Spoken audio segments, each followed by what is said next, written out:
verkefni 1 og reyndar verkefni 2. Ég ætla að fara yfir hvað þarf að vera á spjaldinu ykkar þegar þið byrjið í áfanganum. Þetta er sem sagt 3. stýringaráfanginn í Fjölbrautaskólanum Breiðholti. Hér er ég búinn að setja flest allt á spjaldið sem á að vera þar. Við þurfum svona seguliða sem að verða nú aðalverkfærin í þessum áfanga og þetta verður að vera sérstök gerð af seguliða sem að er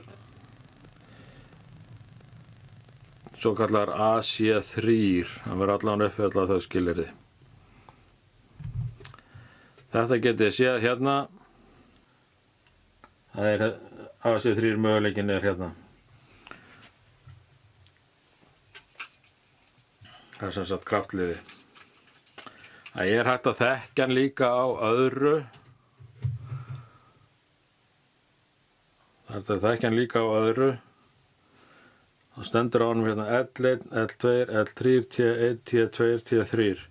Og hérna 13 og 14 opið snerta og svo bara A1 og A2. Svona. Við þurfum að byrja með 2 svona og 1 tímaliða. Það getur verið þessi einfaldi tímaliði sem við hefum til nú af. Mjög þægilegur, það er bara stillt á honum tíminn og snerta.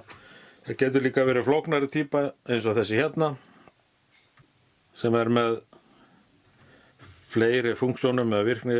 Hann getur virkað á fleiri mismunandi vegu. Það er svolítið flóknari að stilla hann. Finna út úr því. En það skiptir ekki máli hvað þið notið. Síðan erum við með þessi öryggi hérna. Það er 1 þryggjapóla hérna, C-gerð, 16 ampere.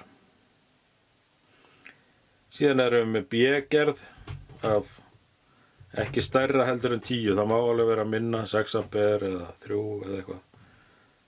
Það þarf ekki að vera stærra en 10 ampere. Svo er ég með 1 ljós hérna, sem ég ætla að nota bara til þess að sýna þegar rafmagn er á. Við erum með svona mótorrofa og síðan þarf að minnsta kosti 2 ljós og 2 hnappa. Hnappar og ljós, auka ljós hérna, viðvörunarljós. Ofan á seguliðana koma þessir auka hausar hérna. Þessir hér og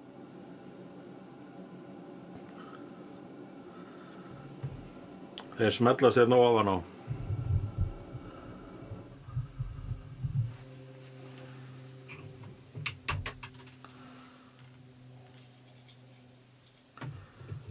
Einfaldlega að fara hérna á. Og til þess að losa þá aftur þá er bara gripið hérna. Það er svona gripað hérna. Það mátt rýta á. Og þeir losna mjög auðveldlega af ef það er rétt gert. Síðan þurfum við þennan tengilista hérna og við erum með þar 1, 2, 3, 4, 5, 6, 7, 9, 10, 11, 12 sem er sami fjöldi og inputin hér. Síðan eru hérna 8, hér eru 4 og hér eru 4. Sama hér, 4 og 4.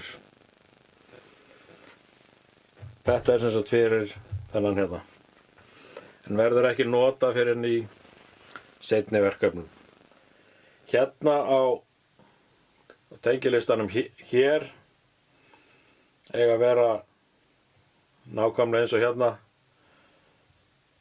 1 grænn, 3 gráir, 2 gráir, 2 gráir, 5 bláir, 1 grænn og 3 gráir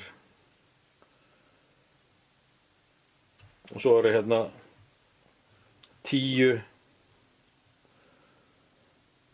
og 12 og 1 blár náttúrulega.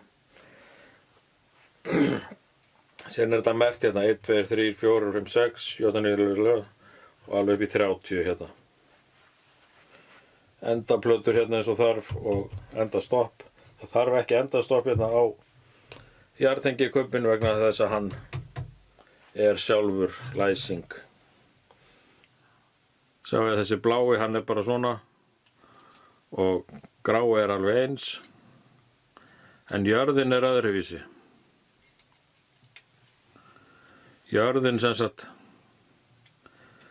gulgræni kubburinn, hann tengist sem sagt við dýnskinnuna þannig að þessi hér er tengdur við þennan og þennan eftir dýnskinnunni hérna undir.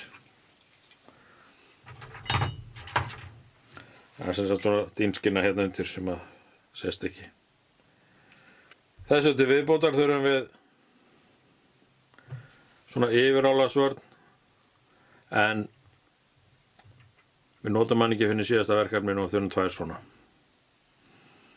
Það er alltaf að finna þér til samt og það var klárar.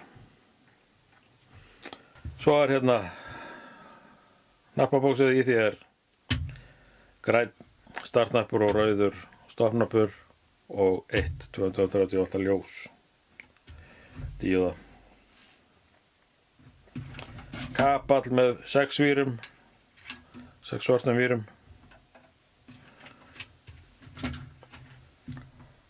Og þá ætti þetta nú að vera komið. Vírarnir þurfa að ná hérna upp í hingað. Hérna upp að, af því að það þarf að breyta þessum tengingum alltaf.